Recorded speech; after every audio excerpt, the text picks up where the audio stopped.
and why. But let's address one thing before I end the stream.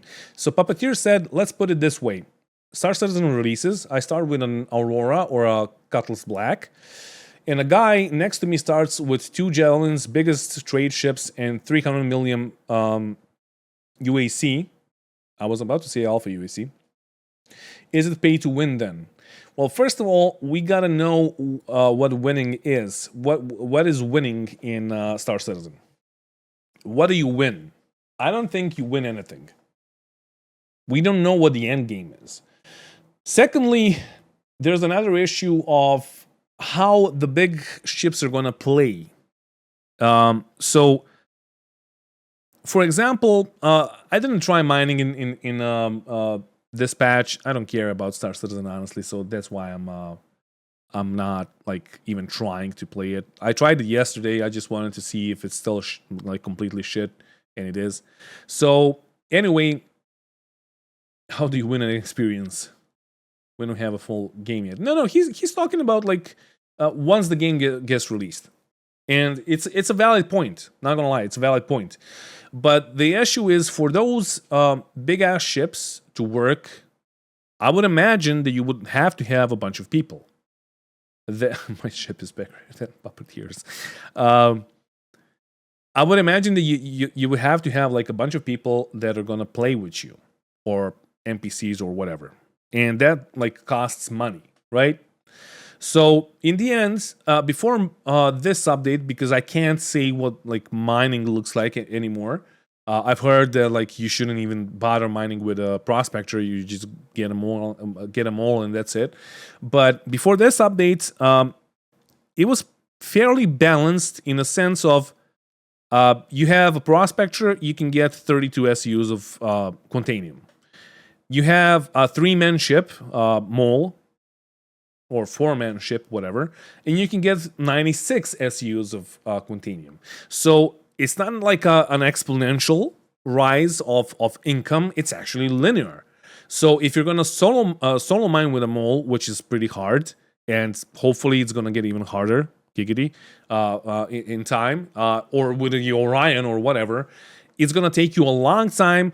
You're probably gonna blow yourself up. Maybe you're not gonna be able to mine those big rocks, and maybe you're not gonna be able to like fill your whole Mole or Orion with the Quantanium or whatever the best resource is gonna be once the game gets released. So I would imagine that the split is always gonna be even. So. Or maybe you get like a percentage more for having a better ship or a bigger ship. But in the end, it's going to be similar to the experience that a single player has with a small ship. Now, if you have 2 fucking Javelins and you have an Orion and you have all of that shit, who the fuck is going to man that? You will have to have a huge org that's going to man all the ships, right? So, like, those are my thoughts on like if Star Citizen is pay to win. I don't think it's pay to win. I think it's pay to progress faster, because the only sense of progression that we currently have is buying ships. We don't have a homestead. We don't have resource gathering. We don't have shit. So we only have ships, and you progress faster because you already have those ships, and that's it. So I would say that it's pay to progress, and that's it. That's my 2 cents on it. Anyways, you accumulate resources in progress, just being able to. Thank you. Vote for President Grump 2024. Yeah, I was reading out. To accumulate resources and progress, just being able to trade in bigger quantity is a win. Being able to kill a bigger ship is a win. Yeah, but you don't know how it's gonna work out, because you might be able to kill a big ship with a single Eclipse, for example. Right? It's a single person seater, or a single seater, a single person ship, whatever. Pay to progress is pay to win. Not really. If you played War Thunder, you would understand what pay to win is. Like you would understand like where I'm coming from. War Thunder is a pay to win game, where basically you can't even fucking play it if you're not paying, even though it's a free-to-play game, right? I logged in after a while. I had a fucking huge account with a bunch of planes and tanks and all of that before the ships came along, and I logged back in. The fucking my Grump AI name was not there. They just changed it to some numbers and letters, like random. And the other thing that they did, they took all the progress and all the points that I gathered over time and just like took it away. And I had like maybe 3,000 silver lions or whatever. Yeah, War Thunder is pay to win. So the only way that I could play is to pay to get those lions, so I can fix my things up, so I can actually play, etc. So it's just like it's pay to play first of all, but also if you want to win, if you want to get more, if you like, if every match. If you want to dominate every match, you're gonna pay for the best fucking tanks out there. Or if you're like, the reason why I stopped playing, and I'm gonna leave you with this example. The reason why I stopped playing War Thunder, even though like I was a sim fanatic, I was like, most people are playing War Thunder for like the arcadey third person, where you fly with your mouse and all of that. I played it in the simulator battles, and over there you can't, like, you gotta use your stick and your fucking throttle. You gotta communicate with the team, etc., etc. So what they did is they added fucking overpowered bombers that you can put your points in into the crew of the bomber. That like you buy the points with real money, and you overpower them even more, and you just like go AFK. You fly around. You just like set it on a course. You fly around. Somebody's gonna see you, and they're like, the gunners are just gonna fucking snipe whoever approaches them immediately. And the guy that was flying the bomber gets all the fucking points, and he wins every fucking game. First thing that they did. Second thing that they did was that was also pay to win was captured planes. So you would like, if you are a World War II fanatic like I was, you would know like the names of the planes. But for example, probably most of you know about the P-47 Thunderbird. So it's an American plane, but this one that you buy with real cash was captured by the Germans. Therefore, it flies better. It looks the same as the P-47. So in the sense of you being a pilot in a simulator battle, you will see a silhouette of a P-47. You will be like, oh yeah, that's a friendly. That's fine. But no, it's an enemy. It has better guns. It flies better, and you're just fucked whenever you like. First of all, you're gonna let him get behind you, because why wouldn't he? He should be friendly, and then he just obliterates you, right? That's what pay to win is. That's what pay to win is. Star Citizen is a bit different. That's what I'm saying. I'm talking about PvE grind strictly now. Who progresses faster? Guy with an Eclipse or guy with an Aurora? I would say a guy with more skill. Honestly.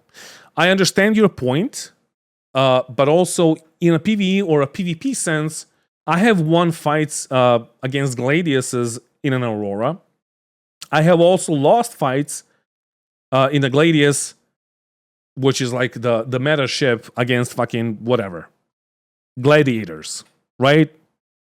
So that's the point. So if you know how to use it, if you know how to play the game, then yeah, you're gonna dominate.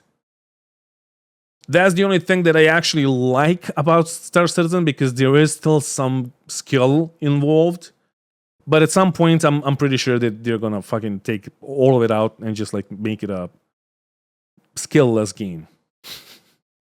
But I can just feel it in my cockles. I might be wrong, but I can feel, because like the community is getting older, because we all fucking, well, not we all, but most of us are old, 35 and above. And yeah, ain't no need for fucking mechanical skill anymore. Just give us shit that is just OP, like missiles being OP and you never use your repeaters or whatever. If you can pay real cash for stronger for stronger stuff that others have to grind for, it's pay to win. Free to play games need to charge for stuff to fund development. Yes, but what is overpowered or stronger stuff? What is stronger in Star Citizen? And also, do you have to pay? Do you have to pay for it?